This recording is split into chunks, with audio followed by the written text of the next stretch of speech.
Ducks fans, are you ready? You are listening to the DucksNPucks podcast with your hosts, Mike Walters and Eddie Jones. This is the #1 home for Anaheim Ducks talk and analysis. Here we go! Welcome to the show. This is your host, Mike Walters, along with my co-host, Eddie Jones, and we have a good show for you today, everybody. We're going to be talking about the Ducks preseason and mainly about the roster and all the roster cuts. And we also have another one of our writers on the show, Garrett. Garrett, say hi to everybody. How's it going, guys? All Glad right. to join you guys today. Yeah, and we're glad Thanks to for having me on. We're glad to have you on, and we're going to get kind of right into it. We're going to talk about the preseason. Which, the Ducks haven't been doing so well, Eddie, and there's been a lot of concern as far as their play. Obviously, the Ducks have only won one game, the last one against San Jose, but, I don't think there's a lot of concern that the fans should worry about, Eddie. I mean, the big players haven't played in these games except this last one against San Jose. Yeah, and, we looked at the defense all the way throughout, and, I guess barring the 6-1 loss to the Kings, which also... like you said, is preseason, and that was early on. That was the second game back in September. A lot of guys, were still at the World Cup, and, it was mostly rookies who were playing in that game. So you can't really look at that one and say, okay, you can kind of write that one off. But all the other games were really close. 2-1 lost to Arizona, 3-2 lost to Arizona, 1-0 to LA, 2-1 to Edmonton, right? So, defense has been good all tournament. We've seen Larson play really well, Theodore Montour as well. Obviously some of the more established guys as well have played good in the tournament. I think that's been strong, and goaltending has been great too. And I guess maybe surprising, but not, is Bernier's play as well. He's played great in the couple games that he's played in, which is a good sign going into the season. He's playing behind a better defense this year, obviously, and that's going to help him out. But I think the issue was goal scoring up even into the San Jose game was goal scoring. Getting Getzlaf and Perry and Kessler back and having pretty much the whole lineup there is going to help. But this is something we've talked about all off season, and goal scoring is kind of the issue right now. Obviously, we got the last preseason game tonight, which we'll see close to, if not the starting roster for Thursday. So I think it'll be interesting to see how they line up tonight and if they can kind of fix some of the problems we've seen up front. And Garrett, what do you think about the preseason? A lot of fans have been concerned since the Ducks haven't been playing as well and winning games. What do you think, and what have you seen so far? I guess I get a little bit why they're concerned, because they're not scoring a whole lot, and definitely didn't play too well against LA. But I think they've picked it up quite a bit, and as Randy Carlisle said, none of those games count as far as in the standings. They are still meaningful because he gets a chance to see how the players are playing, but they don't really count towards our wins and losses in the regular season. So I don't think people should be too concerned about the results, but I think it is good that Getzlaf and Perry got to come back and get a game in, and they'll get another game in tonight, and I think it'll be good to build chemistry, and hopefully they can play well again tonight and get another win and bring that into the regular season. Yeah, and I agree. And some fans forget, too, last season the Ducks did really well in the preseason, and then we all know what happened after that, and we won't go into that again. But, I take this with a grain of salt. We haven't had the main players. Obviously, the World Cup of Hockey affected that, and we had guys coming back late. So I would tell everybody just, let's see what happens this week, when the season starts. Obviously we're going to be on the road playing Dallas and Pittsburgh to get it going. But from there, this last week and a half or so, we've had a lot of roster cuts, Eddie. And the roster now, it's officially down to 27, though I would argue it's down to 24. They had Danish in there under the goaltenders, but we know it's going to be Bernier and Gibson. Tokarski went down on waivers. We don't know if he cleared yet or not, but he should.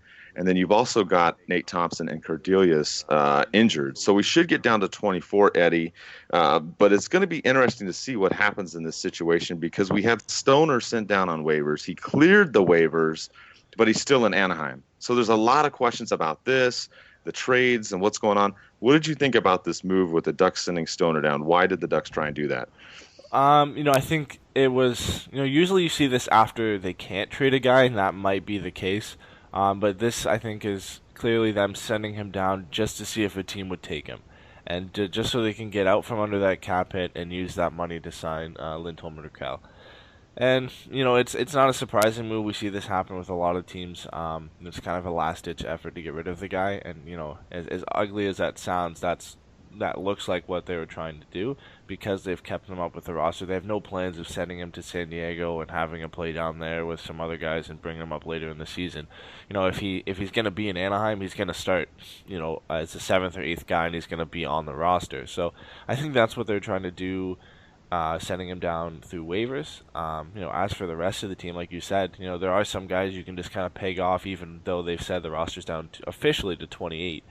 Tokarski went through waivers. You can peg Yan Denis off. Like you said, Cordelis and Thompson are injured, so they're going to be off the list as well. So at least one guy. And it really, I think, comes down to Jared Boll, Joseph Cravarosa, Michael Scarbosa. You've got Nick Sorensen as well, and Jakob Larsson. So I think it comes down to those guys, really, for the final spot. And Garrett, what do you think? Obviously there's those names that Eddie mentioned right there. Anybody in that group stand out to you? Sarbosa, Sorensen, or Larson, the guys that are still up right now? Yeah, Sorensen and Larson have really impressed me. I think Sorensen has done a really good job, scoring a couple goals, and it sounds like Cogliano's saying that he's working real hard and showing that he can adapt to the NHL game, because he's pretty young, but I know he's played a couple years professionally already, and I think Larson has been an amazing surprise. We figured that they would keep Montour and Theodore up over him. I think we all thought, them being older and more experienced, but at only 19 years old, I think he's been really good in the preseason. Obviously, Carlisle is really high on him, maybe saying that he could even get a potential roster spot to start the season with the Ducks. So I've been pleasantly surprised by those two, and really wouldn't be surprised if they stuck around for the regular season, at least the start of it. Yeah, and I agree with you. I mean, I listened to some of the broadcasts during the Ducks preseason games, and they had some of the staff on there from the Ducks, and they were really big on Larson. And from what you could see and hear, obviously not all the preseason games are televised, but it sounds like, and the little stuff that I've seen, that he's really good as far as position. Doesn't make a lot of turnovers, Eddie. He's very good with the puck. Not a lot of offensive upside, which isn't a big deal. But as far as everything else, he seems like a stereotypical Carlisle guy. Block shots, play in good position, make good passes, read the play in the defense. Definitely a guy that, and just like Garrett said, could play. Especially if Lindholm still isn't resigned, which obviously there's no update on that we have. But I think he has a good chance, Eddie, of being one of those final 4 or 5 names that you mentioned staying on the Ducks. Yeah, and ironically enough, if Lindholm doesn't play, he kind of comes in and fills that role in the way he plays. They're very similar in the way they play. They have high hockey IQ. They don't put up a lot of points. Lindholm scratched 30 points last year. Larson is a guy who might be able to do the same when he comes up to the NHL, but that's not what you're really looking for them. You're looking for their two-way game, their strong ability to defend it in their own half, and then to get the puck up quickly. And that's the trend in the NHL right now, is being able to move the puck up quickly up the ice. It's all about speed now in the NHL, and having these guys, obviously Fowler, Theodore, Montour, Vatanen as well, Lindholm when he's in the lineup, and obviously Larson as well. And he's obviously impressed to get a shot. I mean, the kid's only 19.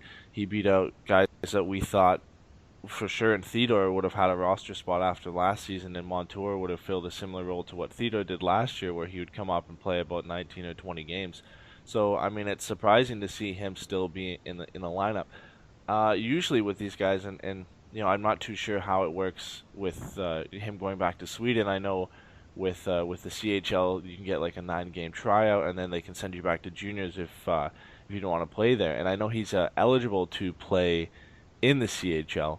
I'm not sorry, in the AHL with the Gulls, but I believe his idea is if he doesn't make the roster, he has an out clause and he's going to go back and play in Sweden. So it'll be interesting to see how they handle his first 9 games if they decide to keep him up, and obviously that kind of goes to how Lindholm's discussions go as well. But it'll be interesting to see what they do with him after that 9-game period, if they keep him up with the Ducks or send him back to Sweden for the season. Yeah, that's a good point you bring up. And basically, the latest that Larson had said is that he had wanted to go back to Sweden if he didn't stay up. So I think that's what would happen. But there's still a lot up in the air on the defense, unfortunately. And we had Norman ask us a question about Larson being on the team, and we pretty much answered what we think he'll be there as long as Lindholm's out. But he also alludes to any other trades as far as Fowler and Dupre. And I don't really see anything else. With the defense, I think the biggest thing, we kind of talked about this a little bit earlier, Garrett, is I think the Ducks really were trying to send Stoner down and get him picked up, because if he would have gotten picked up, there would have been $3.25 million in the cap, and the Ducks could have signed Lindholm and Rakell. So I don't see the trade so much initially when they sent Stoner down. I mean, obviously they're probably back on it, but what do you think as far as the trade idea, Garrett, since Stoner obviously went down but didn't get claimed? Yeah, I think we're all, looking for a resolution here. I think when they first sent Stoner down, of course, like you said, they wanted to clear his salary off the books, and maybe if somebody were to take him, then with that savings, we could sign the two Swedes and maybe keep Fowler and maybe even Dupre as well and not have to make a trade. But I think, we weren't too surprised when he was not claimed off waivers. And so now, I think a trade is kind of inevitable at this point because, of course, we have to find the money to sign Rakell and Lindholm, and the season is only, starts in 3 days, but for us, 4 days away. And, so I think it's kind of inevitable at this point that they're going to make a deal. I really don't know, who we're going to be able to make a deal with, but I really wouldn't be surprised to see somebody like Fowler or maybe Dupre be shipped out in the next few days here. Like I said, I don't know, who our trade partner would be. I don't know what we're going to get back or if it's just going to be a salary dump. I know people really would love to get a forward for Fowler, but I don't know if that's going to work at this point. I think we just really need to shed salary and just work on re-signing our guys right now before we think about adding a forward. Yeah, and it's a tough situation. I mean, Eddie and I we've talked about this, I think, every single podcast this summer. Unfortunately, it's always been about, making a trade, creating the room, re-signing Rakell and Lindholm. And, of course, I feel bad for everybody listening because every time we do the show, nothing changes really in regards to this, unfortunately. We thought when Stoner went down, there was a chance, but we knew it was kind of slim that he'd get picked up, and he hasn't. And it kind of leads to another question. We have Matthew asks about, okay, Stoner cleared waivers, but what else can we do to clear room? Because, obviously he didn't get picked up. The only other thing really, Eddie, we talked about was you put Nate Thompson on IR, but that only gets you $1.6 million. And then you got to figure out what you're going to do probably around the trade deadline when he comes back. And even with that, I mean, the Ducks will be close to 10 million. But I mean, looking at the numbers that Lindholm and Rakell have been reported out there, there's several reports of what they're looking at. They're saying that Rakell's looking, close to 4 million, and Lindholm is looking somewhere in between 5 and 7. There's been different numbers, but if you put those two numbers together, the Ducks are going to run out of cap space, Eddie. So I mean, they're going to have to do some kind of a move. Unless they try and, maybe buy out somebody. But even then, if you buy out somebody, not all of that comes off of the salary cap. So that's a risk too, Eddie. Yeah, and I think ideally getting rid of Stoner would have been the best option for them. Obviously, right now that hasn't worked. I mean, there's always chances during the season where you could attempt to trade him to a team that's either injury struck or some of the young guys they kept up didn't work out. I mean, I was pretty adamant that Carolina or New Jersey would have been a good fit for him if they would have picked him up, but it looks like they're going with a lot of younger defensemen. So, there's always an option later in the season to trade him. But, other than, his name, like you said, Dupre and Fowler, I mean, really, you would hope if they were going to make a deal before the season that it would happen before the first game, before Thursday. We'll have to wait and see the starting lineup if it's not done before then. If one of those guys isn't in the lineup, then you could say something is close. But it's hard to tell. I mean, those would be the most likely names. Garrett mentioned that if you want to get a forward back, you would like to move Fowler for a forward, but that might not be an option now because how close it is to the season. Teams are finalizing their camps. They want to see, what their lineups can do with the guys that have impressed them so far. So it's a hard deal to make. Then you got to shed salary some way. Obviously Thompson get some relief for the meantime. Obviously when he comes back, you have to address that issue as well. So there's a lot of working parts to this. Yes, you could free up some cap space for Thompson right now and possibly making a trade. But come the time he comes back, November, December, you might have to make another trade just to be able to get him back in the lineup and comply with cap. So they've kind of dug themselves a pretty deep hole right now with Bieksa and Stoner and even Kessler's contracts with the amount that they've given to these guys. So I think it's something he's going to have to work hard to get out of if he wants to get both of these guys signed and comply with the cap. And with that's come a lot of criticism too, Eddie. A lot of people out there have been upset at Murray. Basically, in some aspects, they like some of the trades that Murray has done in the past, it seems like. But it's when it comes to the signings, it seems like you mentioned, obviously Kessler with a big contract, Bieksa with a big contract. I mean, you look at Dupre too at $3.7 million. You've got some of these deals that people, and of course Stoner. Everybody brings up the Stoner contract. We all know about that. What do you think, Garrett? I mean, you think this is all on Murray, or you think this is something that is just trying to work through the negotiation process with Rakell and Lindholm and getting their deals done? I think it's a little bit of both. I mean, I know a couple of the contracts that he gave out weren't too great, giving BX quite a bit of money and the no move clause, and giving Stone over $3 million a year for 4 years. But I think it's also a little bit of Lindholm and Rakell wanting quite a bit of money, at least Lindholm does. I know it's a lot of that is probably his agent, but I think close to $7 million a year is a lot of money. He's definitely worth it. I mean, he's a great player and he's a great young player. He's a big part of our future. But I just think, it's a lot of money. And I know I'm sure Murray is trying really hard to try to get him signed right now. I know fans probably don't think he is, but I think he's really trying to get those guys signed. And so I think it's a little bit of blame on him, but I think it's also, these guys want a lot of money, and it's kind of hard to give them what they want, with our situation right now. So it's just kind of tough all around. Yeah, I agree. It is tough all around. I think the Stoner move was trying to make some more money to get these guys done. Like we said, the other option is you go with Nate Thompson on the long-term injury reserve. You get another 1.6 there, but you're still really tight. So the other only option out there is you try and trade someone like we've talked about, and it's difficult. So the other part of this too, Eddie, and it's not something that a lot of fans want to hear, but maybe the Ducks try and trade Lindholm or Rakell. I mean, you're looking at the roster now, and the Ducks roster, it's listed as 28, probably 27 with Tokarski off there, and like we said, down to 24 with the other couple names we mentioned. But Rakell and Lindholm aren't listed on this roster, so it seems like right now they're moving ahead. And they're going without him. I mean, it's you've got Larson on the defense there, and then on the forward situation, you have a few new guys that are going to be in there for sure. Camarosa, Sarbosa, and Sorensen look like at least probably two of them are going to make this roster. So you think the Ducks are pretty much planning to go full steam ahead regardless of what happens with both these players? I think if they're not signed by the start of the season, they'll go full steam ahead. But to be honest, I don't think either of them will be traded. I think before that even gets close to becoming something that would happen, I think he would rather make a bad deal to dump salary than make a deal to trade any one of those two guys. I think before that you would see a bad deal just to dump Dupre's salary, where you don't really get what you could in return, but you get to dump that salary and you get to sign two guys who are integral to the future of the organization. And unfortunately, you could see the same thing with Fowler. Obviously, that would be a bigger hit to us.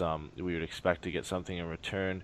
But if you're trying to dump that salary, and teams know they have to get these two guys signed, you might have to take less than what you could get if you had them signed and you're in a better position to make a trade. And unfortunately, that's how it's going to happen.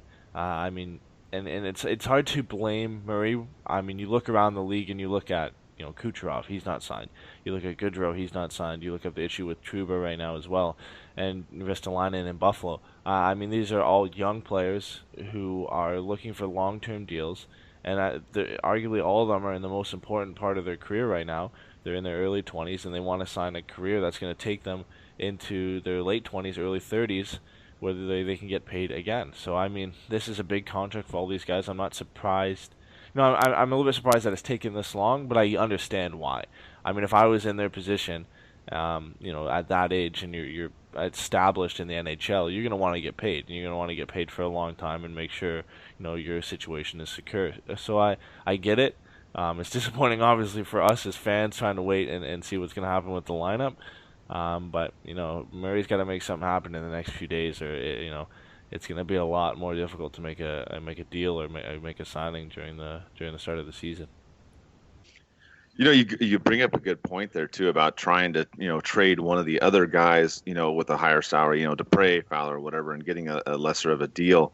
What do you think about that, Garrett? Is that something that you would go for? Is the Ducks trying to obviously dump one of these other players in order to keep Rakell and Lindholm, even if the deal, say for Dupre or Fowler, isn't quite the return that we want? Yeah, I mean, I kind of think you have to at this point. I mean, you don't want it to come down to that, but like Eddie was saying, these guys are great young players and they're a big part of our future, and they want to be secure. They're very talented guys, and I think, like you were saying, there is a possibility of a trade, but none of us want to think about losing Lindholm or Rakell. And so, I think if you have to take less in a trade for Dupre or Fowler, I mean, would it be ideal? No, but I think it might have to be our only option at this point because it's essential, I think, that we get those guys signed. I mean, if we were to trade them, we have all the depth with Larson and Montour and Theodore. I think we'd be okay. But those two guys, they just give us another dynamic to the team. And I just think you have to do whatever you can to sign those guys. So if it means taking less in a deal, then I think you do it. Yeah, and I agree with both of you. I just brought up the scenario because obviously, it's something that could happen, but I don't think that's what Murray would do. And like both of you said, I rather go for, okay, we're going to have to trade somebody, maybe throw in a prospect or do something and take less of a return for whatever we're going to do, whether it's, Dupre, Fowler, Stoner. I mean, those are, obviously those are the big three names that come up. Often, especially you hear a lot of fans talking about all three of those players. Obviously Fowler was the big name all throughout summer, and then now with what's going on with Stoner, his name's being thrown out there too. So I think that's their only real option, because otherwise, and I wrote an article on the Hockey Writers, some of the questions about what the Ducks are going to have to answer going forward, and this kind of leads to a fan question too. We had Cameron asked about the Ducks, the Gulls, and the Grizzlies, but we can talk about the Ducks. He asks, whether or not they're going to go into the playoffs, and I think the Ducks will still make the playoffs with whatever happens with the Rakell and Lindholm situation, Eddie. But I think the biggest thing is, and Garrett touched on this too, both of these guys, Rakell and Lindholm, they're players that you look at that are going to help the team long term. And that's something that Murray hasn't disagreed with both the players and their agents. They're trying to get them to long-term deals. That hasn't been the issue. The issue has been obviously the annual amount. But I think these are two guys that, if the Ducks want to stay in this, Stanley Cup window, which, I mean, they've been in it the last 4 seasons.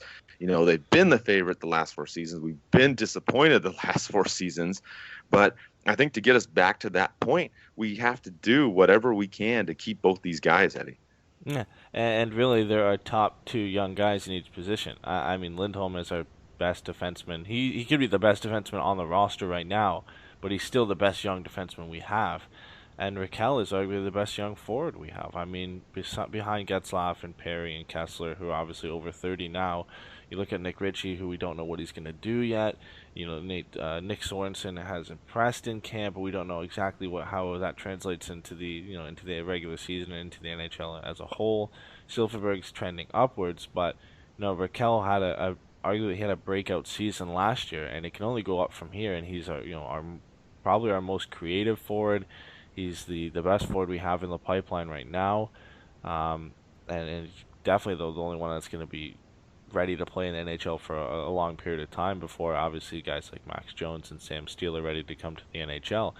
So it's imperative that you get both of these guys signed. I mean, you made a choice. You locked down Gibson. You chose a young goalie, and then you've got to get your best young defenseman, and you've got to get your best young forward down. Like you said, it will help extend the Stanley Cup run, but not only that, it will set up for another one when guys like Getzlaf and Perry and Kessler are retired or their contracts are up with the Ducks. I mean, you've got to look forward to the future for that. On defense, we're set with guys like Theodore and Montour, obviously Lindholm when he gets signed, and Larson.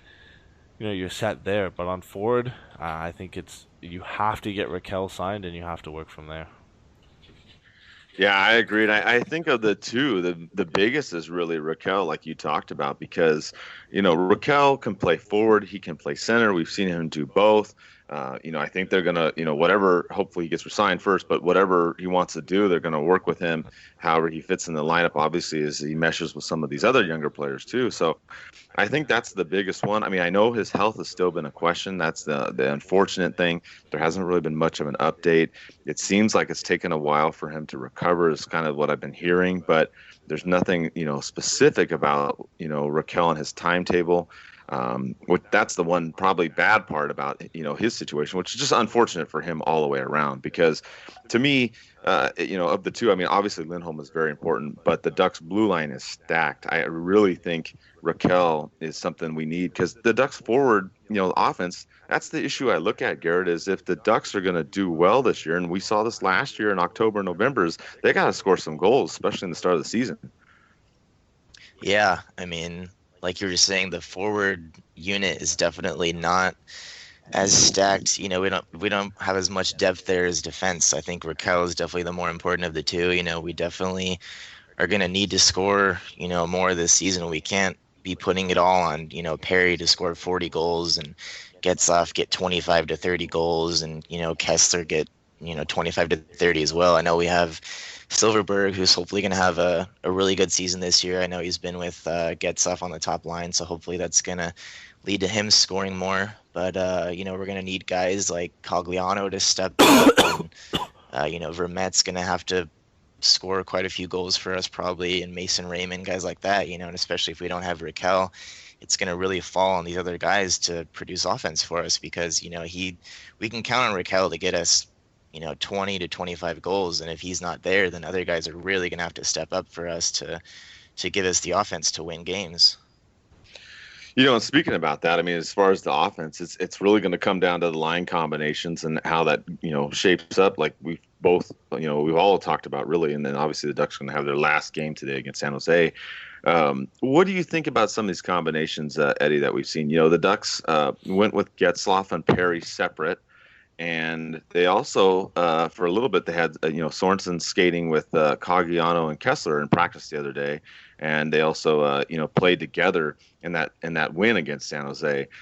What do you think? Because we talked about the Kessler, Silverberg, Cogliano line, but now you've got kind of a mix here. You got Sorensen that played on that line. We talked about Perry and Getzlaf together or separate, which we've seen both of the those scenarios last season. What do you think? I mean, it's kind of a toss-up with the lineups right now. It's kind of difficult to determine, what's going to be the best fit. Yeah, and a lot of people are under the assumption that, that line was going to stay together just because it worked so well and it had been together for so long. But when you get a new coach in, nothing is for sure with the lineups. They're going to want to do their own things, and we've seen that with him putting Sorensen with Cogliano and Kessler. We've seen him put Silverberg up with Getzlaf and Ritchie. Vermette was playing with Perry, so I mean, I like seeing the new lineups. I like seeing what they can do. I'm kind of glad it's not a for sure thing. Obviously, we liked what Cogliano, Kessler, and Silverberg did last year, but it's a different team this year. We don't have the support and scoring throughout the whole lineup, and I don't know if you can really afford to put two of those guys on that wing. If you do that and you put Getzlaf with Perry, you've got all your eggs in two lines. And I don't really know who's going to score from there. Vermette, maybe if Sorensen makes the team and surprises, maybe he could score. We don't know what Ritchie's going to do this season.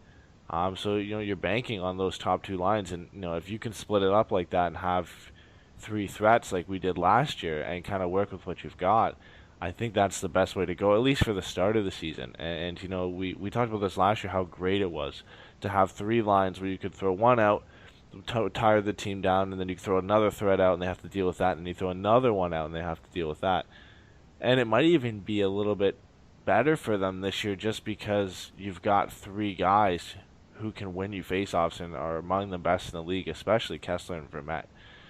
So you get possession right off the bat most of the time in their end and in your end. So I think if you can split up the the talent among different lines, I think that gives you a better option. That's obviously, of course, if it works. And if it doesn't work, then I mean, we don't have to worry about line juggling because Boudreaux isn't here anymore. But if it doesn't work, we could always obviously see Getzlaf go back with Perry, or we could see the Kessler, Silverberg, Cogliano line come back. But I wouldn't mind to see at the start of the season to see the lines that we've seen in preseason or a variation of that, where we've got 3 lines we can throw over the boards and all of them be a threat in their own way. Yeah, I agree. I think it's important to have that balanced attack. Garrett, what do you think as far as the lineups and what you've seen in preseason? You think Getzlaf and Perry separate, together? Any other combinations that you would like to see maybe in that forward group? Yeah, I mean, I think like Eddie was saying, I think it'd be good to have them separate, spread out the scoring. You don't want too much scoring on one line, and be good to have a few solid lines. I think it really was kind of a bummer when we lost Perron and McGinn, because we really could have used that secondary scoring. But I think we're really going to be hoping that guys like Vermette and Ritchie and maybe Sorensen are going to be able to pick that up. But I'm really intrigued by the Cogliano Sorensen line with Kessler, I believe. I think that can be a really good line. Kessler be out there and really good on the face-offs, and I think Cogliano with his speed, and Sorensen I think has showed a little bit of speed as well. I think those two can maybe be a lethal combo together, and sounds like they're kind of developing some chemistry so far. So I think that's kind of a line I'm keeping my eye on. I think those guys could maybe do well together, and I'm really hoping that Ritchie can maybe do well with Getzlaf, on the top line. I think he kind of got I think he lost a little bit of weight during the off season, and I think he's a little more in shape this year, and I'm really interested to see if maybe playing with Getzlaf can lead to him, scoring maybe 15 to 20 goals for us this year. I know he only got 2 last year, but it was his first season, and I think he'll be a little more ready this year. I think that you can maybe count on him to have a bigger role, and I think he's more excited this year to play a big role, and I think he's really gonna go out and hopefully have a great season for us. So I'm kind of intrigued by that first line as well. Yeah, I agree. I mean, Eddie and I talked about, Ritchie too, and we were hoping that he would bust out this year and at least get somewhere between 10 and 20. So that's definitely something to keep an eye on. And just for you at home, if you don't know the line combinations, this is what they were as a practice this weekend. On the forward lines, they went with Ritchie, Getzlaf, and Silverberg. And they have that as listed as number 1. 2 would be Cogliano, Kessler, and Sorensen. 3 is Raymond, Vermette, and Perry. And then your fourth line is kind of a mix. You've got Garbett, and then you've got Camarosa or Wagner at center, which they can play wing as well. And then you've also got Sarbosa and Bull. So the fourth line is kind of the grinder line, which is typical of Carlisle teams. So, but I know that they're looking for a little bit of offense out of that, which we did see Garbett up on the top line before last season. Wagner, he scored some goals obviously when he was on Colorado, not on the Ducks, but we're looking for him to get some more offense as well. So that's your offensive line combinations as of this weekend. Obviously, it can change a little bit as the season starts next week. On the defense, the way that they have it set up is Fowler and Manson, Dupre and Bieksa, Larson and Botnan, and Stoner and Holzer. So that's kind of what they've gone with now. And obviously, like we said, it will change. And obviously, they can only go with 3 of those defensive pairings, not 4. But that's kind of where we're at. That's the lineup. It's not really the lineup we expected. Obviously, like Garrett had talked about, Perron and McGinn being gone is something that really frustrated me. I wanted one of those guys to stay. But in looking at this lineup and kind of going back to Cameron's question about the Ducks making the playoffs, I mean, this lineup is a lineup that can make the playoffs, Eddie. They will do decent this season. I mean, Ducks fans I don't think they should be concerned about the Ducks doing well, specifically in the Pacific Division. But I think they'll do fine in that division. It's more of a question of what they're going to do later in the season going into the playoffs, Eddie. Yeah, I mean, the Pacific Division is tougher this year. I think the Kings are probably worse, which is a benefit. I think the Sharks are going to be good again. Obviously, they made it to the finals for last season, so they're going to be good. The Coyotes are better, but I don't think they're ready to push for a playoff spot. The Flames are going to be better. Again, though, I mean, they're relying a lot on rookies. Sam Bennett's going to have a big role for them. Matthew Tkachuk, who made the roster from London, he's going to have a big role for them. And obviously, a lot of the pressure is going to fall on Monahan and Goodrow and even Brian Elliott in goal for them. So I think they'll have a better season. They might push for a playoff spot, but you would expect the Ducks to finish higher than them. I think then the intriguing one is the Oilers, because a full season of Connor McDavid, I mean, he's been tearing it up in preseason so far. They just dealt Yakupov. They signed Chris Russell, so they've got Larson and Russell, and you know, not a great defense, but better than it's been in Edmonton for a while. And they still got the guys up front, but losing Taylor Hall, and you really don't know what. There's so many moving pieces in Edmonton this offseason. I don't really know how they're gonna do. But when you have guys like a player like Connor McDavid on your team, you'd expect them to at least push for a playoff spot. But again, the Ducks have a better roster. They have more established players. You would expect them to finish higher. So, and I don't even really need to talk about the Vancouver Canucks. I don't think they're going to finish too high this year. I think they're probably one of the worst teams in the Pacific Division. So, arguably, the Ducks should finish above 3 or 4 of those teams and really be fighting again with the Sharks and the Kings. So I think they'll be fine in that aspect. But like you said, going into the playoffs where you've got to face teams who have improved significantly, like Nashville and even Chicago, who's still good, and the Blues, who just added Yakupov as well. And you're going to have to compete with those Central Division teams and even the Sharks and the Kings. And that's where I think the issue comes for them. If they don't do anything before the playoffs, obviously there's trade deadline and there's 82 games throughout the whole season. There's plenty of time for things to be done and the roster to be changed. But if they're to go into the playoffs with this roster, I think it'd be a little bit scary right now. Yeah, and Garrett, what do you think as far as the Ducks, overall doing well in the Pacific Division and in the playoffs? So what's your take on the roster as it is, today? Yeah, I mean, I think Eddie kind of, hit it on the head. I think that, the division definitely got a lot stronger, with the exception of maybe Vancouver and Arizona. But, everybody talks about Getzlaf and Perry getting older, and yes, they are, but, they're not 40 years old. I mean, they're 31 years old. They're still elite players, and, we're definitely still a playoff team in my eyes. I don't think the window is closing for a few more years. I mean, I think we're definitely gonna make the playoffs. I mean, I think when we get there, as far as how far we go, I mean, that just depends on obviously the performance of the guys. I mean, we were all very disappointed last year going out in another game 7 at home. I don't think any of us want to experience that anymore. But I think with this team, we definitely have the potential to at least get to the second round. I mean, I'm sure it'd be pretty tough to get to the final just because, like Eddie mentioned, you got Nashville and Chicago and St. Louis, and the West is just a gauntlet. But, I mean, I think we're definitely good enough at least to get to the second round of the playoffs, and who knows, if we get hot or just play really well from there, then, I mean, we could definitely advance, to the final and do well. But they're definitely still a playoff team. I think we have a lot of talent still, and like I said, I mean, Getzlaf and Perry are not really old, and they're still elite players. And I think with all the young talent we have, I mean, we're hoping, of course, we're going to have Lindholm and Rakell back. But I think this team is definitely still one of the top 3 teams for sure in the Pacific. Yeah, and I agree with you, and that's what Eddie and I talked about before. And later this week we're going to do a preview of the entire league. Sometimes Eddie and I are right, and sometimes we're not so right, but we're going to make our predictions. We'll have another podcast actually coming up during the middle of the week. So I know we were off last week, but we're going to have 2 this week for you, and we're going to cover all that. And we'll basically look around the league and talk about, the strengths and weaknesses of all the teams and kind of give you a preview of the league at hand and go from there. We're also doing our contest to give away tickets to opening night when the Ducks take on Vancouver. We get the keywords in the last couple of podcasts. The keyword in this one is going to be the word fans. So make sure you write that down, fans, as in FANS, you, the people listening, the fans, that's you.